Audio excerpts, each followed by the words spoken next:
ಎಲ್ರಿಗೂ ನಮಸ್ಕಾರ. ನಾನು ಭರತ್. ಸರ್ವ ಜನಾಂಗದ ಶಾಂತಿಯ ತೋಟ ಎಂಬ ಧ್ಯೇಯ ವಾಕ್ಯದೊಂದಿಗೆ ಮತ್ತು ವಿಶೇಷವಾಗಿ 5 ಪ್ರಮುಖ ಗ್ಯಾರಂಟಿ ಯೋಜನೆಗಳ ಭರವಸೆಯೊಂದಿಗೆ ಚುನಾವಣಾ ಕಣಕ್ಕಿಳಿದ ಕಾಂಗ್ರೆಸ್ ಪಕ್ಷವು 2023ರ ಎಲೆಕ್ಷನ್ನಲ್ಲಿ 224 ಸ್ಥಾನಗಳ ಪೈಕಿ 135 ಸ್ಥಾನಗಳನ್ನು ಗೆಲ್ಲುವ ಮೂಲಕ ಸ್ಪಷ್ಟ ಬಹುಮತವನ್ನು ಪಡೆಯಿತು. ಕರ್ನಾಟಕದ ರಾಜಕೀಯದಲ್ಲಿ ಒಂದು ಹೊಸ ಅಧ್ಯಾಯ ಶುರುವಾಗಿತ್ತು. ಗ್ಯಾರಂಟಿ ಅನ್ನೋ ಒಂದೇ ಒಂದು ಪದ ಇಡೀ ರಾಜ್ಯದ ಜನರ ಮನಸ್ಸನ್ನು ಗೆದ್ದಿತು. ಸರ್ಕಾರ ಹೇಳಿದ್ದು ಒಂದೇ ಮಾತು: ನಾವು ನುಡಿದಂತೆ ನಡೆದಿದ್ದೇವೆ. 5 ಗ್ಯಾರಂಟಿಗಳು ಜಾರಿಯಾಗಿವೆ. ಕೋಟ್ಯಂತರ ಜನರಿಗೆ ನೇರ ಹಣ, ಉಚಿತ ಬಸ್ ಪ್ರಯಾಣ, ಉಚಿತ ವಿದ್ಯುತ್, ಅನ್ನ, ಭರವಸೆ ಈಡೇರಿದೆ ಅಂತ ಸರ್ಕಾರ ಹೇಳುತ್ತೆ.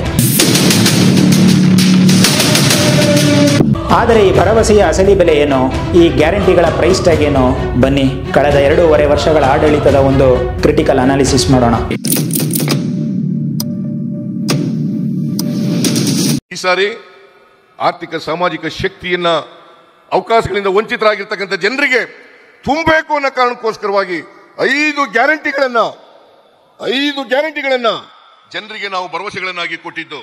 5 ಗ್ಯಾರಂಟಿಗಳನ್ನ ಈಡೇರಿಸಿದ್ದೇವೆ ಅಂತಕ್ಕಂಥ ಮಾತುಗಳನ್ನ ಹೇಳಲಿಕ್ಕೆ ಬಯಸ್ತಾ ಇದ್ದೇನೆ. ಗ್ಯಾರಂಟಿಗಳಿಗಾಗಿ ಸರ್ಕಾರ ಖರ್ಚು ಮಾಡಿರೋದು ಎಷ್ಟು ಗೊತ್ತಾ? ಬರೋಬ್ಬರಿ 82,000 ಕೋಟಿ ರೂಪಾಯಿ. ಕೆಲವು ಮೂಲಗಳ ಪ್ರಕಾರ ಈ ಅಂಕಿ 95,000 ಕೋಟಿ ದಾಟಿದೆ. ಅಂದರೆ ಪ್ರತಿ ವರ್ಷ 50,000ದಿಂದ 60,000 ಕೋಟಿ ಜಸ್ಟ್ ಫಾರ್ ಗ್ಯಾರಂಟೀಸ್. ಸರ್ಕಾರ ಹೇಳುತ್ತೆ, ನಾವು ಜನರಿಗೆ ತಿಂಗಳಿಗೆ 5,000ದಿಂದ 6,000 ಉಳಿಸಿದ್ದೇವೆ, ಇದರಿಂದ ಜನರ ಬೈಯಿಂಗ್ ಪವರ್ ಜಾಸ್ತಿ ಆಗಿದೆ ಅಂತ. ಆದರೆ ಅಸಲಿ ಕತೆ ಬೇರೆಯೇ ಇದೆ. CAG, comptroller auditor general of India ಪ್ರಕಾರ ಈ ದುಡ್ಡು ಎಲ್ಲಿಂದ ಬಂತು ಅಂದರೆ, ರಸ್ತೆ, ಶಾಲೆ, ಆಸ್ಪತ್ರೆ, ಡ್ಯಾಮ್ ಕಟ್ಟಲು ಇಟ್ಟಿದ್ದ ದುಡ್ಡನ್ನು ಗ್ಯಾರಂಟಿಗಳಿಗಾಗಿ ವರ್ಗಾಯಿಸಲಾಗಿದೆ. ಇದನ್ನು ಸಿಂಪಲ್ ಆಗಿ ಹೇಳಬೇಕೆಂದರೆ, ನಿಮ್ಮ ಸಂಬಳದಲ್ಲಿ ಮನೆ ಕಟ್ಟಲು ಇಟ್ಟಿದ್ದ ದುಡ್ಡನ್ನು ತೆಗೆದು ದಿನದ ಖರ್ಚಿಗೆ ಬಳಸಿದ ಹಾಗೆ. ಇದರಿಂದ ರಾಜ್ಯದ ಭವಿಷ್ಯದ ಅಭಿವೃದ್ಧಿಗೆ ದೊಡ್ಡ ಹೊಡೆತ ಬಿದ್ದಿದೆ. ಗ್ಯಾರಂಟಿಗಳ ಎಫೆಕ್ಟ್ನಿಂದ ರಾಜ್ಯದ ಆರ್ಥಿಕ ಸ್ಥಿತಿ ಸಂಪೂರ್ಣ ಕುಸಿದಿದೆ. ಈ 2.5 ವರ್ಷಗಳಲ್ಲಿ ಸರ್ಕಾರ ಸುಮಾರು 2 ಲಕ್ಷ ಕೋಟಿ ಸಾಲ ಮಾಡಿದೆ. ರಾಜ್ಯದ ಒಟ್ಟು ಸಾಲ ಈಗ 6.65 ಲಕ್ಷ ಕೋಟಿ ದಾಟಿದೆ. ವರಮಾನ ಕಮ್ಮಿಯಾಗಿ ಖರ್ಚು ಜಾಸ್ತಿ ಆಗ್ತಾ ಇದೆ. ಮೊದಲು ನಮ್ಮ ರಾಜ್ಯದಲ್ಲಿ ಆದಾಯ ಹೆಚ್ಚು, ಖರ್ಚು ಕಮ್ಮಿ ಇತ್ತು. ಈಗ ಪೂರ್ತಿ ಉಲ್ಟಾ.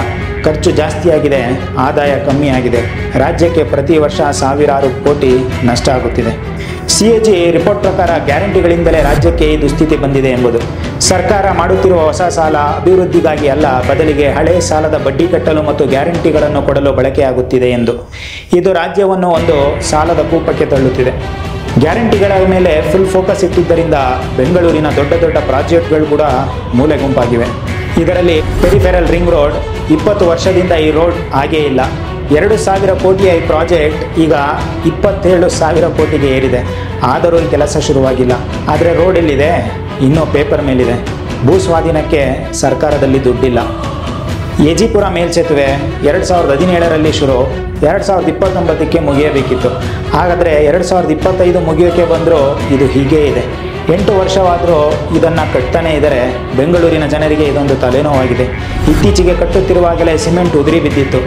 ಬೆಂಗಳೂರಿನ ಮರ್ಯಾದೆಯನ್ನೇ ತೆಗೆಯುತ್ತಿರುವ ಅವನತಿಯ ಸಂಕೇತ ಇದು. ಇನ್ನು ಸರ್ಕಾರದ ಮಹತ್ವಾಕಾಂಕ್ಷೆಯ ಸುರಂಗ ರಸ್ತೆ ಇದೊಂದು ಹಗಲುಗನಸು ಅಂತಾರೆ ಎಕ್ಸ್ಪರ್ಟ್ಸ್. ಅವೈಜ್ಞಾನಿಕ, ಶ್ರೀಮಂತ ಯೋಜನೆ ಅಂತ ಟೀಕೆ ಮಾಡಲಾಗುತ್ತದೆ. ಇದರಿಂದ ಲಾಲ್ ಬಾಗ್ಗೂ ಹಾನಿಯಾಗುತ್ತದೆ ಅನ್ನೋ ಆರೋಪ ಕೂಡ ಇದೆ. ಈ ಯೋಜನೆಗೆ ಸಾವಿರಾರು ಕೋಟಿ ಬೇಕು, ಆದರೆ ದುಡ್ಡೆಲ್ಲಿದೆ?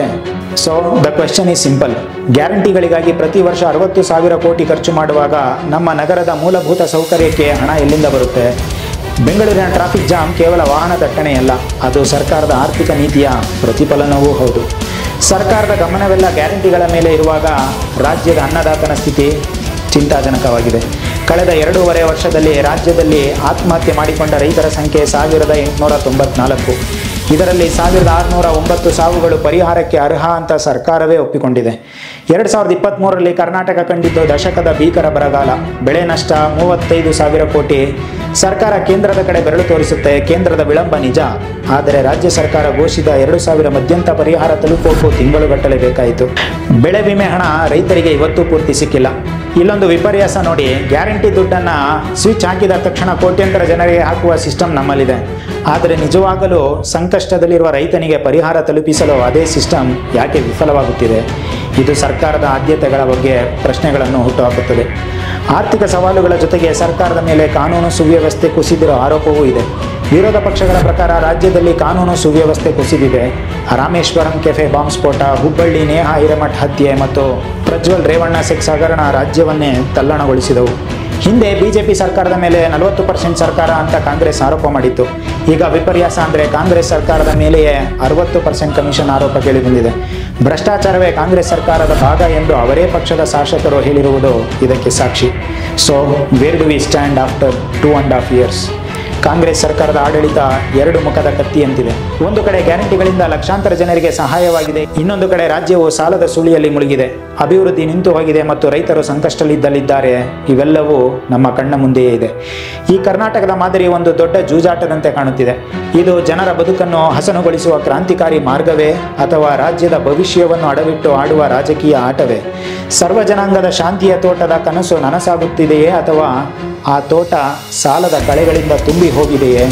ಈ ಪ್ರಶ್ನೆಗಳಿಗೆ ಉತ್ತರವನ್ನು ನೀವೇ ಅಂದರೆ ರಾಜ್ಯದ ಜನರೇ ನಿರ್ಧರಿಸಬೇಕು.